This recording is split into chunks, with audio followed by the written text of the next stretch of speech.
Digo, el modelo sindical, todo el modelo sindical, el modelo sindical que es sobre todo la CGT, pero también que en cierta medida es la CTA, no es un modelo peronista contra lo que se supone.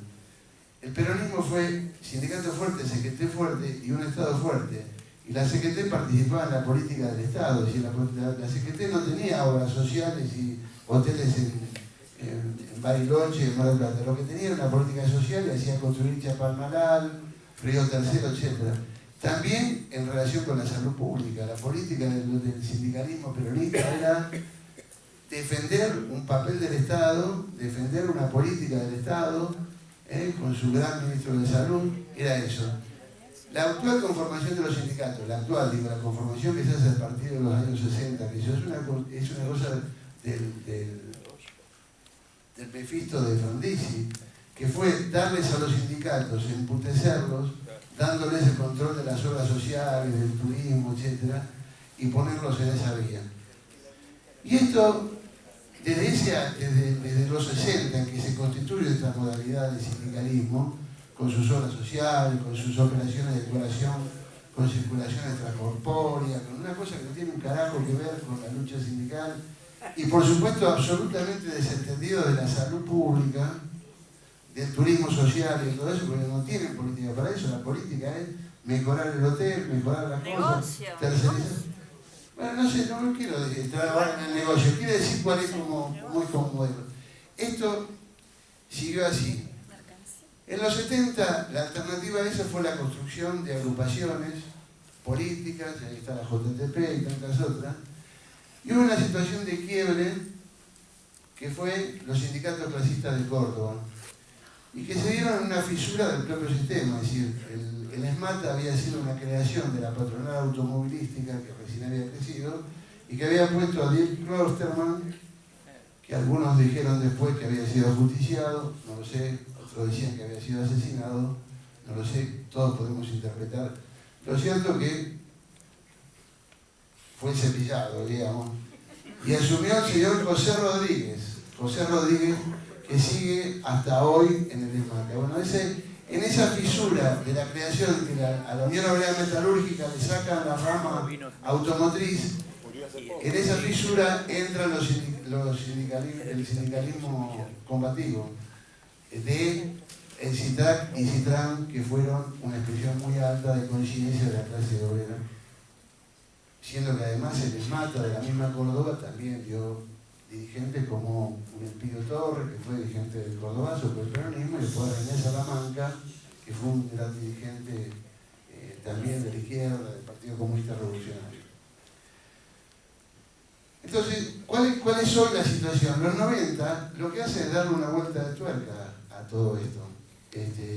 Y entonces le incorporan directamente no la participación en la ganancia de los trabajadores, sino la participación de la ganancia de algunos dirigentes, y se hace el sindicalismo empresario, se lo legaliza. Ese sindicalismo empresario está en Luz y Fuerza, en el Comercio, la Fraternidad y en muchos otros gremios. Es decir, participan directamente en su propia rama de producción como empresarios, las empresas caídas, ese es el modelo. Ese modelo se basa en dos o tres cuestiones. Primero, en la no sindicalización. Todos estos sindicatos, por ejemplo, Unión Ferroviaria tiene 9.000 afiliados, tiene 90.000, cobran, lo que les interesa es la obra social, cobran por la obra social 90.000, pero la sindicalización, la afiliación está cerrada.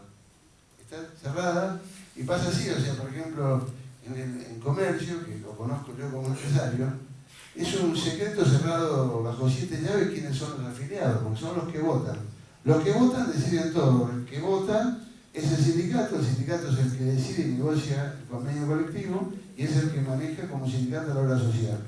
Pero los afiliados son muy pocos y prácticamente para afiliarse hay que hacer un examen, digamos, de recuento globular y de todo tipo, porque eso está cerrado para evitar el manejo.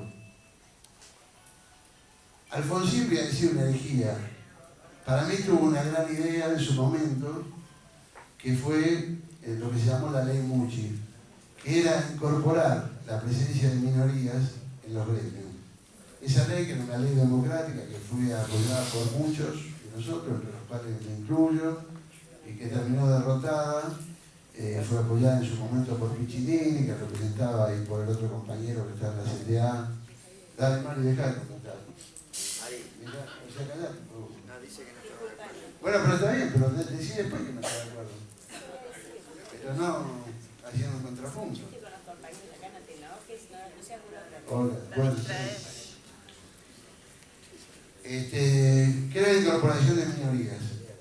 La CTA, que alumbró a principios de los 90, imaginó otra solución para este mismo problema.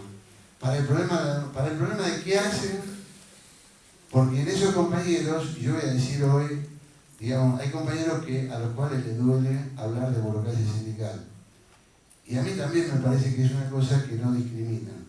Lo que yo sí digo, llamémoslo como sea, pero yo hablo de sindicatos donde es imposible hacer una lista alternativa. Pero si haces una lista alternativa, te matan, te pasan con el caña babis en baja, por arriba, o sea, eso también no es, pese a las políticas diferentes que los gremios hagan. Entonces, la alternativa que la CTA imaginó es la alternativa del sindicato alternativo, ahora la redundancia. Por la vía de las mayorías, o sea, pero los mismos sindicatos de la CTA no aceptaron nunca, y Mari lo expresa, el hecho de que hubiera minorías que participaran también en la construcción del sindicato. Yo digo, esa situación de no democracia es lo que está absolutamente en crisis hoy. Dentro de eso, Pedraza es una exageración absoluta, y no vamos a hablar del folclore. Acá mi amigo Albertito Ladoña, que fue presidente del Centro de Estudiantes de Derecho bajo la dictadura de Onganía, me comentaba, me recordaba que Pedraza fue el que mandó en cana a 12 compañeros, que ya era servicio en los años, al final de la década del 70, y no lo pude ampliar. Pero digamos, lo haya sido o no, lo cierto es que hoy es un sindicalista, es un empresario que comparte parte de los negocios que dejó la privatización en el desguace de los ferrocarriles argentinos, y que es una lacra. Yo digo esto, creo que la discusión del modelo sindical, la democratización de los sindicatos por la vía del sindicato alternativo o por la vía de la presencia de minorías, tiene que ser discutida, porque si no, esta situación de crisis de la democracia en el momento sindical se va a llevar puesto a todo el proyecto. En ese camino me parece que hoy es una rémora absoluta que el gobierno, pese a la crisis de la CTA, no otorgue la personalidad gremial a la CTA, como ha sido reiteradamente reclamada por los organismos internacionales, por la legislación argentina, etc. Dentro de las deudas, creo que también esto, además de expresar la crisis del modelo sindical, expresa absolutamente la crisis de la política de nuestro gobierno en toda el área de transporte. En toda el área de transporte. No solamente la empresa en la cabeza de Jaime, la empresa en la cabeza del actual secretario Schiavi, la expresa en ninguna mejora. O sea, son de las pocas cosas que Kirchner podía decir que no pudo cumplir, o que no supo cumplir. No pudo, no supo, pero que no cumplió. Que es el tema de hacer una gran transformación en los ferrocarriles. Pensemos que solamente en el plano del transporte urbano de pasajeros, que también es una verdadera miseria, una verdadera mugre, desde los subterráneos hasta la tarjeta que iba a ser puesta y que iba a permitir una cosa que es fundamental, que el subsidio estuviera puesto en cabeza de los trabajadores y no en cabeza de toda esta mierda que forman los empresarios del transporte, las tercerizadas, los sindicatos respectivos, no solamente la Unión Ferroviaria, no solamente. Eso todavía está ahí demorándose, qué sé yo. Entonces, nosotros tenemos que plantear claramente, cuando hagamos que esto entró en crisis, que lamentablemente esta muerte puso esto de relieve. Me parece que las cuestiones más agudas se van a resolver, que la intervención, celebro la intervención de Moyano.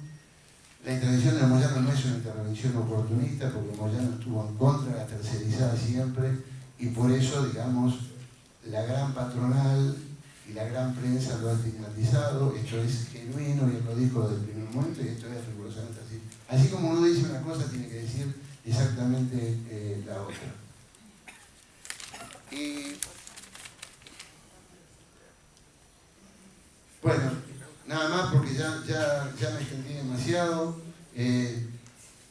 Digo, es tonto porque ya todos lo sabemos, pero bueno, el papel de la izquierda.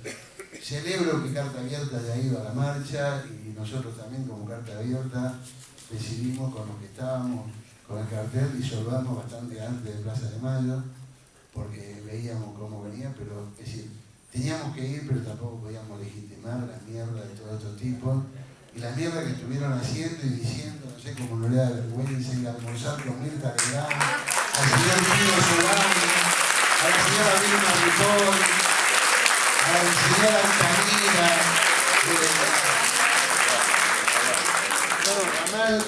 Ramal con Mirta Legrand y Altamira con